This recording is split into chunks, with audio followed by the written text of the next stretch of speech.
Welcome to the Enterprise Excellence Podcast, where we share knowledge from global experts and practitioners in how to embed excellence for sustainable results.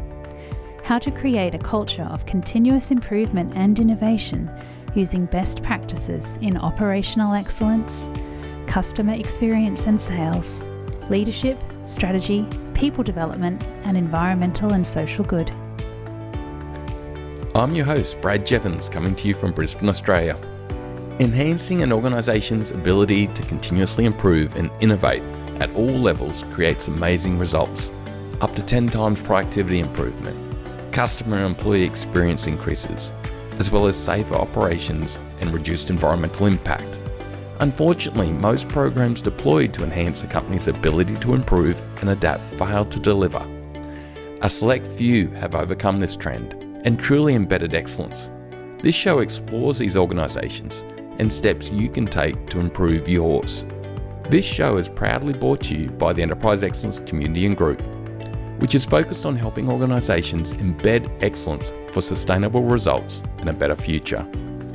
Through the group, you can attend workshops focused on the most important topics to embed excellence. You can also get hold of free resources from the download section of the website, or reach out to one of our members for some advice and help. Visit enterpriseexcellencegroup.com.au to learn more. Welcome to episode 202 of the Enterprise Excellence Podcast. It is such a pleasure to have Mr. Jed Ayres on the show with us today. Jed is passionate about developing high-impact partnerships that help the organisation's growth and culture in today's hybrid world. Jed is the CEO of ControlUp, an organisation focused on optimising productivity and employee engagement in today's environment. Let's get into the episode. Jed, thanks for joining us today. Well, thank you for having me, Brad. I feel honored. 201 episodes. This is quite a track record, so hopefully we can live up to the expectation. Well, you're on a good topic, Jed. Like you look at it, I think every company nowadays is navigating how do we work and become productive in this new hybrid world.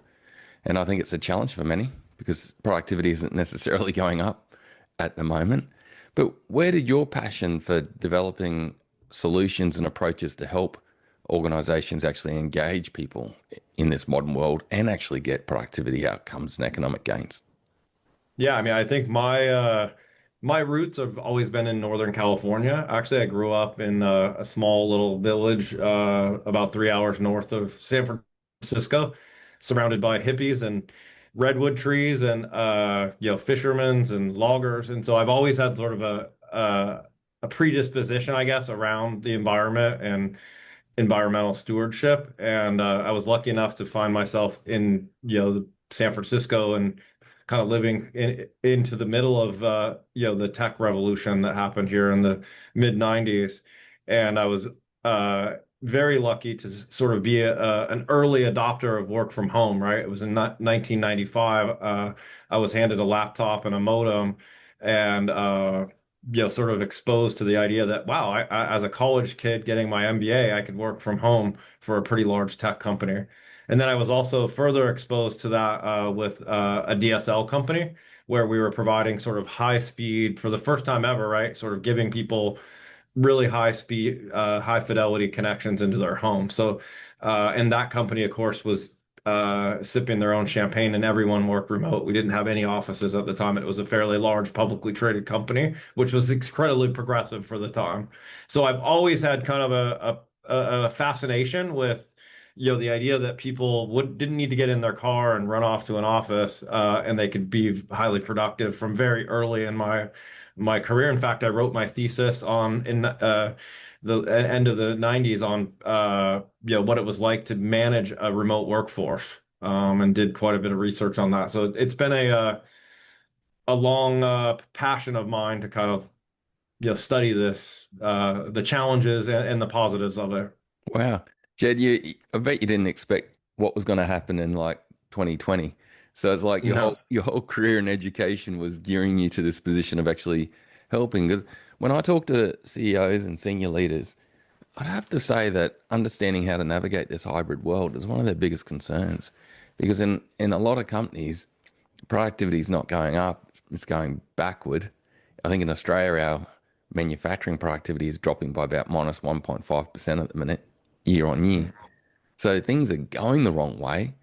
But like, what has that research, well, I guess that lived experience, and then your thesis and your academic work, and then what you're doing now in ControlUp, what's it taught you? Like, what are the secrets to really getting Yeah, well, engagement and productivity? I think that humans are, in my opinion, are wired for sort of not an entirely digital format, right? There needs to be moments where we come together as we have for thousands of years around food and around seeing each other eyeball to eyeball, right? There's certain things that we just can't achieve through this medium.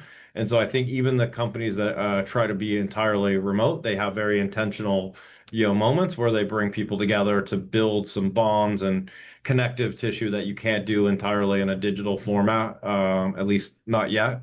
Jed, And Jed, before you go on to that, what frequency are you finding? Like in my world of agile, they call that quantum entanglement. It's like you still got to get people back together.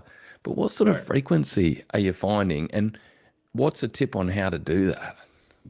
Yeah, so we've been very intentional in our organization about, like sort of as we go through our budgeting process, in fact, right? Because we have to sort of set aside pretty significant amounts of funds to make sure that that happens, right? And so we're going through the sort of empowerment and enablement process as we budget so that once a quarter for certain organizations, once every other quarter for other organizations, and then even once a year for sort of some larger meetings. And so we're pretty intentional about kind of creating at the top level the budget and the parameters around it so that we're intentional about it. So I think that's my tip at the top of the organization. You can't walk away from that entirely, and you need to make sure you have a structure. Yeah. Jed, with what you're talking about there, I work with one company in Australia called Centis. They're a really big safety consultancy, and they're based all over Australia and over the world. And they bolt it to their strategic and financial cadence. So, Yeah. every year they get together for the annual planning, and they may get back together for the quarterly. Is that sort of quarterly type? You're like, right, bolt it to your business organization's Exactly. cadence. Exactly. So like in our sales organization, they're of course doing quarterly business reviews, and every other one is done in person. And then once a year, we're getting the sales team together entirely. And then like we're trying to get to a cadence where every other year we're still a small enough company where we could actually bring the entire company together under one roof, right? So that's obviously a big undertaking, but it's a cultural inflection point, right? Our company is going to cross a very important milestone for a software company this year, 100 million ARR. So, this is a seminal moment. Very few software companies, get past that because it's tough, right? And so this will be a year where we're going to try to bring everyone together at the beginning of next year, right? To sort of reset because what got us to 100 isn't going to get us to 200, right? And so that's it. I think this is sort of very important still that you need to people work with people and you see the lift that you get when you do bring everyone together for these, and it has sort of like a halo effect for quite a long time, right? Yeah, and Jed, you mentioned leading up to that humans for years have come together for like food and drink and talk and things like that. We're talking about strategic cadence and bolting people into that, but how important is it, in your view, to just have that human time just to talk and eat and as part of that Yeah, too? well, I actually just recently did a video blog about this very topic, right? That the real magic happens when you have that sort of time to break bread and learn about people's family and what they like to do in their off time, and you build sort of this trust and connection that sometimes we don't leave time for that in these 30-minute or 45-minute Zoom calls, and you can't get that sort of human we're wired for this, right? Is how I see it. And so yeah, breaking bread is I mean, as especially as a top executive, right? You're not going to hire a top executive without going and having a meal with them. You learn a lot about how they their mannerisms, how they treat the waiter, and how they conduct a conversation with you. Just there's a lot you can unpack as you sit and have a meal with someone. Yeah, too true. So, Jed, there's that human factor that you've mentioned, and I think that's really cool. Like, I guess it's just part of our DNA and who we are. What's the next factor that you're finding is really critical to helping us engage people and navigate this hybrid world to also get productivity? Yeah, so I think part of what ControlUp is doing is actually helping deliver kind of like a really, almost like the experience that you expect with your devices as a consumer, right? You expect that same level of productivity and frictionless sort of elegance in your world of work, right? And so what ControlUp is doing is actually trying to bring that the capacity for an organization to deliver kind of an incredible experience across all your applications and whatever device you might be using. And hey, you might be working in a coffee shop one day or your aunt's house the next day. And we really are like trying to build a platform and a set of technologies that give IT the ability to like allow people to work anywhere, right? On any device, with the same level of sort of frictionless, experience. And this is especially important also in places where you don't have that are still inside a hospital or inside a retail store or inside of a trading floor.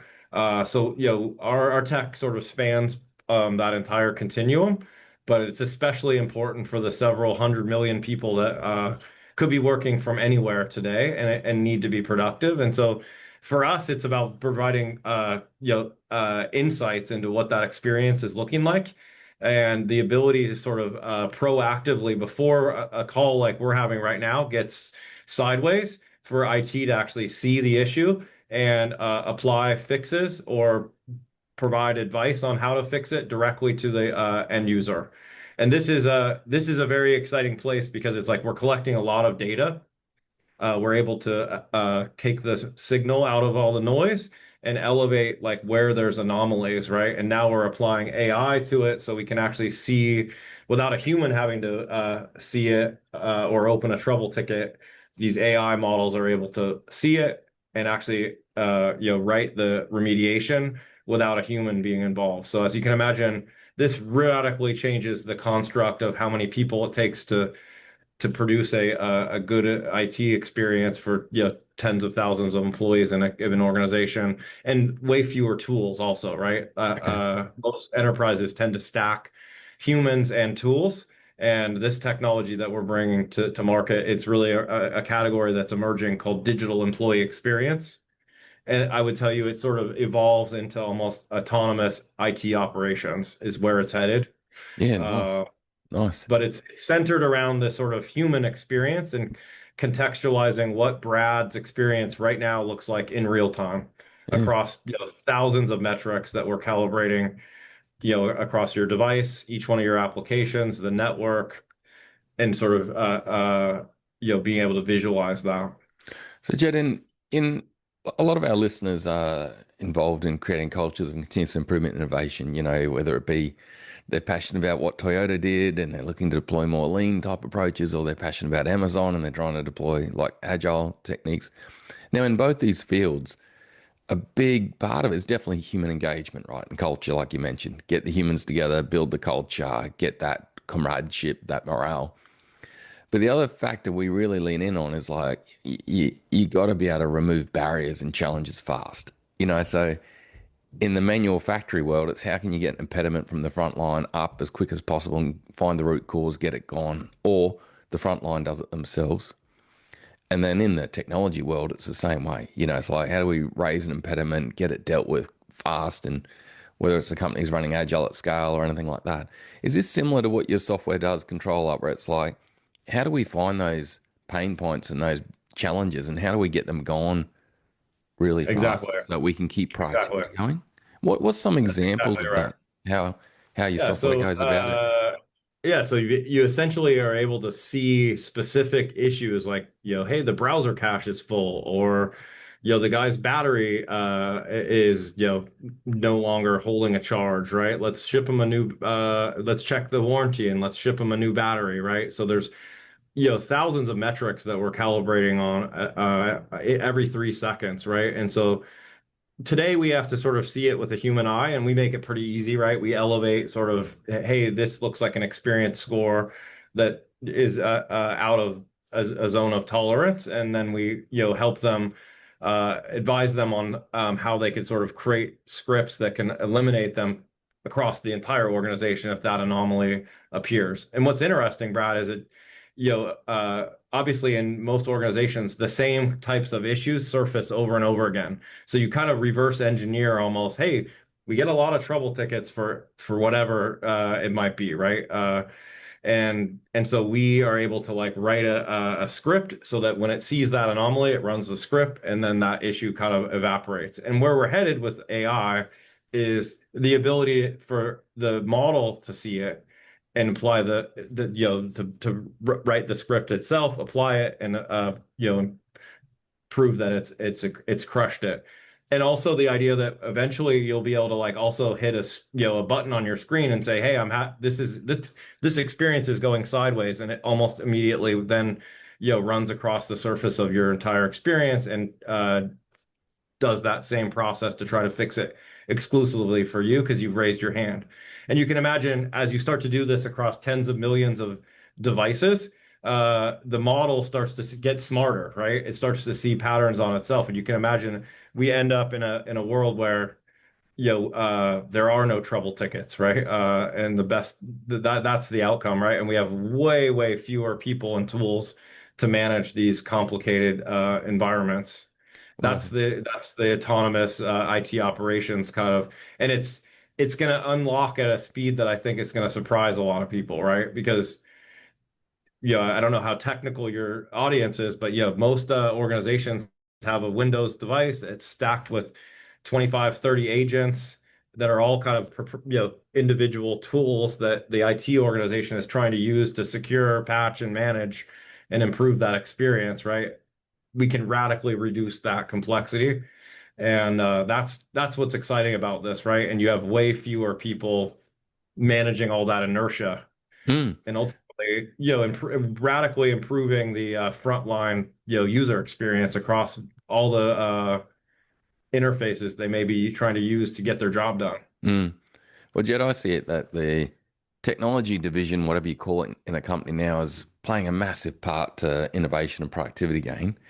And one of the things that holds them back the most is reactive tickets.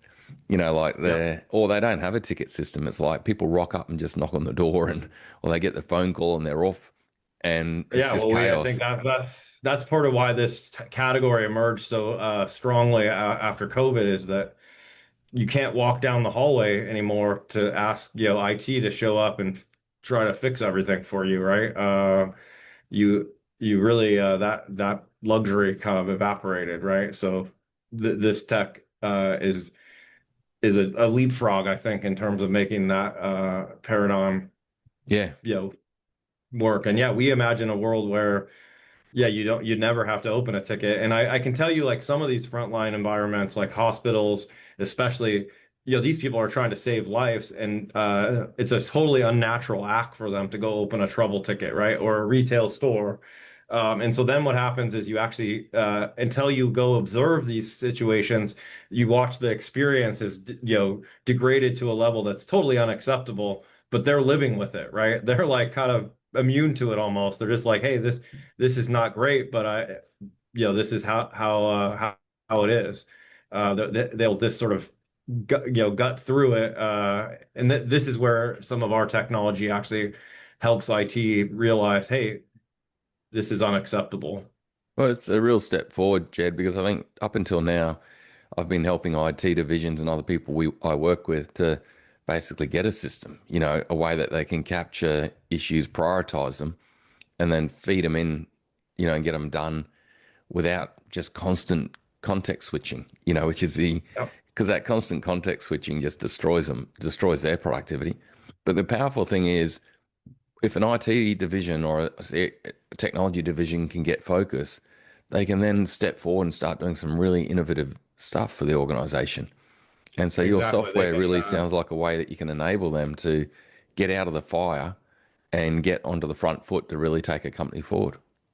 exactly. And I think, when we do some of the cost analysis of like what it costs to go and manage a trouble ticket, you're just burning, $20 bills, $100 bills, right?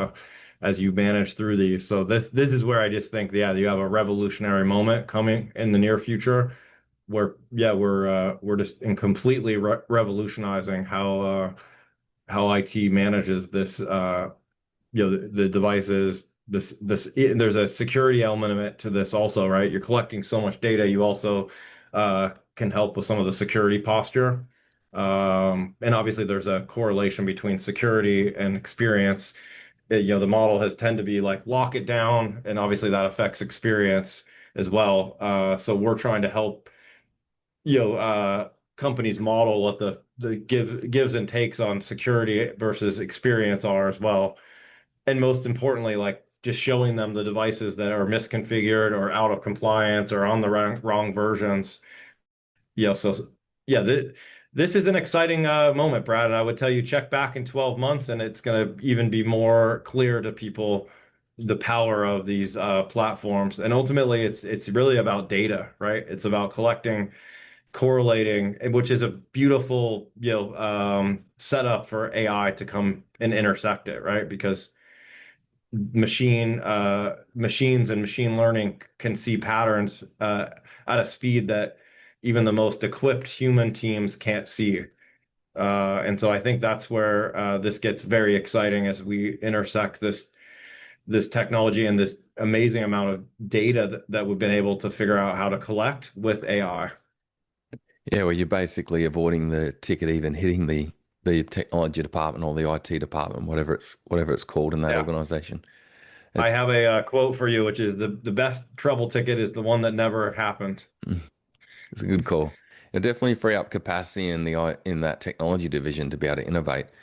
But I can really see that in today's hybrid world.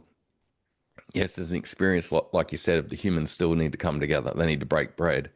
But then there's the experience of how efficient is their work day to day. Are they dealing with constant problems and pains, or are they able to just produce value for their customers? And Yeah. that's the key bit. You're looking to basically eliminate the problems and the challenges so employees can just create value.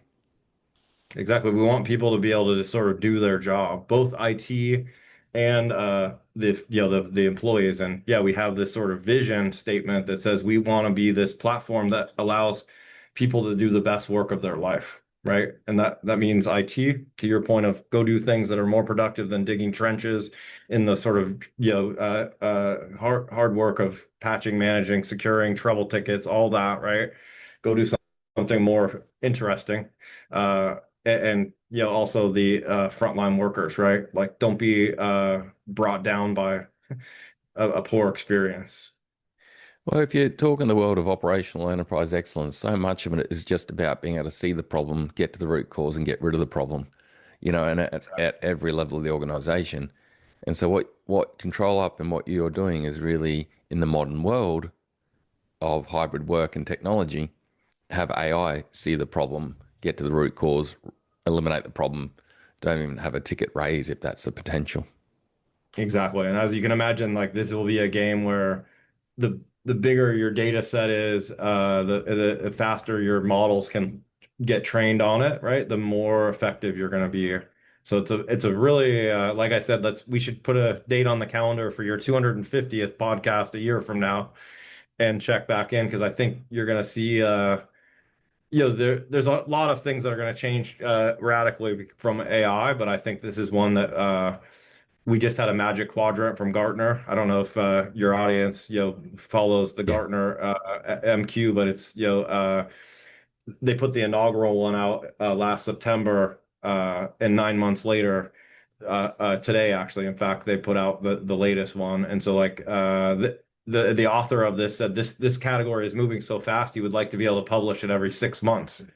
And so yeah, I would suggest stay tuned and if you haven't looked into the digital employee experience category, your audience should check it out because it's going to change the end user compute paradigm entirely. Yeah, well, I love the phrasing and the space that you're using on it too, Jed, because you could use the language of we're about risk removal or problem removal or But the angle of employee experience is a beautiful one because it's like, yeah, it's all about employee experience. It's remove the Yeah. problems so that the employee doesn't even have them. They can just have a great day at work and create value. But I Yeah, guess I agree. yeah, it's really Well, I cool. think that you saw a revolution happen around customer experience, right? Where everybody kind of realized, hey, we need to put the customer in the center of our kind of thought process. Well, I think after COVID, people realized, well, if we're going to center on the customer experience, guess who's delivering that customer experience? The employee, right? And we need to have sort of an equal amount of focus and investment on making sure that that employee experience is flawless. Because Mm. these two things are, entangled, if you will. Yeah, too true. Well, in my game and with the work that I do with great people like Chris Butterworth and Stephen Dargan and people like that, we know that the two key drivers of employee experience is leadership behavior. So direct and indirect leadership behavior plays a big part, which is why you need to bring people together and have the human factor and keep developing leaders and grow leader capabilities still. But the other one is they employees want to have a goal and be able to contribute and achieve that goal, and they don't want problems and pains and systems and process challenges stopping them impacting that. Like that drives down culture, and you're targeting that second thing heavily.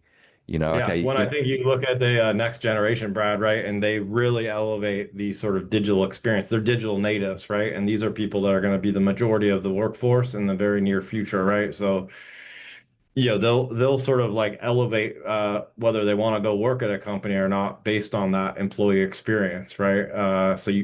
This becomes a competitive advantage for any organization, right? Their ability to deliver on this promise. yeah, you're taking the whole Toyota production systems to a new level in a way that, traditionally in that world it was build capability at all levels so you can see problems, get to the root cause, prioritize, get to the root cause, remove problems rapidly. Now we've got technology to do that with AI automatically in our new hybrid world. It's really cool to hear. Jed, what would be your 2 minute enterprise excellence tip to a listener who's thinking about, okay, right, I'd love to remove tickets from my IT world and, create more of a seamless experience for my employees so they can create more value? What advice would you give to them about going about that journey?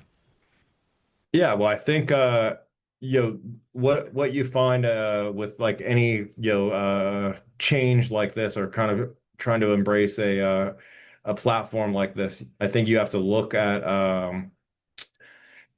you have to kind of pull together a cross-functional team is what we're seeing, right? Is you need to get all the stakeholders, and it includes HR, includes all the different functional areas in IT, and kind of recognize that, hey, there's this power and this, truth in a set of data, right? Where we can all benefit around a platform that's collecting this amount of data. And so in most cases, we actually do like a proof of concept, right? And it's very energizing because it takes this sort of like pretty wide wingspan where oftentimes they're working in silos, and you're like, hey, we can show you how to sort of get centered on this real-time data set and all benefit from it, right? And then you start to look at the some of the early use cases of the technology and prove out that, hey, there's a strong ROI here, not just in the soft kind of productivity stuff, but in some of the like tool reduction and then the ticket reduction. And so like what we typically do is like a 30 to 60 day proof of concept where we're pretty clear about, hey, this is what we think we can prove out. We'll come in and actually do that you know as part of our sort of, hey, we're going to prove this to you at no cost, right? And then um that translates into something that's very meaningful for the organization. And that's one thing that I will say, Brad, that's super energizing. I've been in the end user compute kind of space for 30 years, and it's always been sort of, oh, we'll talk to the security guy, we'll talk to the networking guy, we'll talk to the application guy, we'll talk to the guy who manages all the hardware. This technology has a way of bringing all of them together.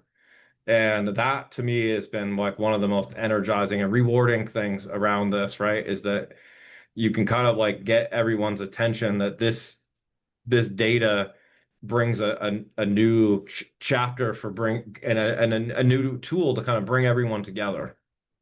It's really cool. So again, like we spoke about earlier, I guess every company should have its strategic cadence of execution. rear up the project and the cross-functional project team, drop Yep. an OKR or an OGSM on it, and bring you guys in and start working on it to a pilot. I love it. Really, Yeah, and hopefully if we get it right, we'll go break bread together.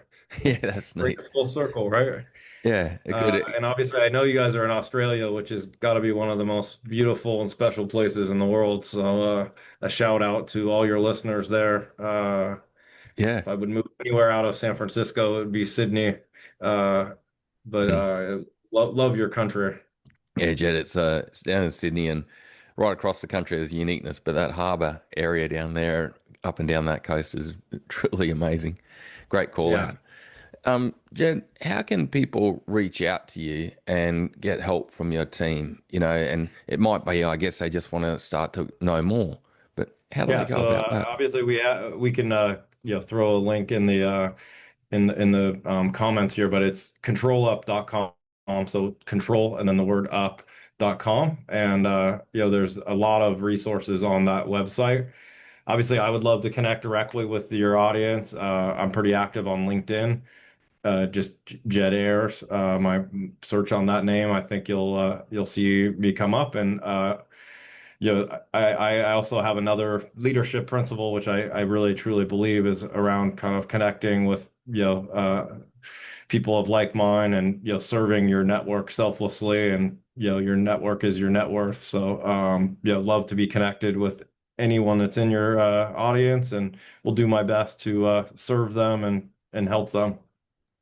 Yeah, well, I love it, Jed. Like you've given me insight today because, enterprise Good. excellence and creating a better future is big part of it is about seeing problems, get rid of problems, and then innovating, turn that time to value add innovation at all levels of a company. And you've given me insights around the new software technology that can actually remove them before they even flare up and not even have a ticket hit the IT desk. So, mate, thanks for sharing your knowledge and everything you have done and continue to do to help us create that better future, mate. I really appreciate it, Jed. Yeah, well, it's an absolute pleasure to be on your show, and hopefully will invite me back because Well, this is moving. yeah, Jed, 20, like, yeah, let's go 200 and maybe 240, mate, with the pace that things are Okay. going in AI. Thanks so much, mate. Talk soon. All right. Beautiful. Take care. What a great episode. I certainly gained a lot of insights. Everyone, first of all, Jed's kindly provided some case studies and information you can gain from the Enterprise Excellence Podcast website. Under downloads, go to get hold of these. They're really good reads. Gives you more insight. For me, there was one major takeaway from this episode is that when it comes to enterprise excellence, typically too, very much from the lean and the agile background, a lot of the focus is on see the problem, get to the root cause, remove the problem, and get this happening at every level of the organization. In today's new technology world and hybrid working, ControlUp and what companies like this are doing is so much in relation to removing the problem at the root cause using data and information before anyone even knows about it, really. And the approach to freeing up your technology division's resource through this is dramatic. I see it as such a common problem that IT departments are just snowed under with tickets, or they don't have a ticket system and they're just running around fighting fires all day. The double win here is that they free up their time to put their time into more proactive, taking the business forward for the future with technology, which is really needed right now, particularly considering how fast technology is evolving.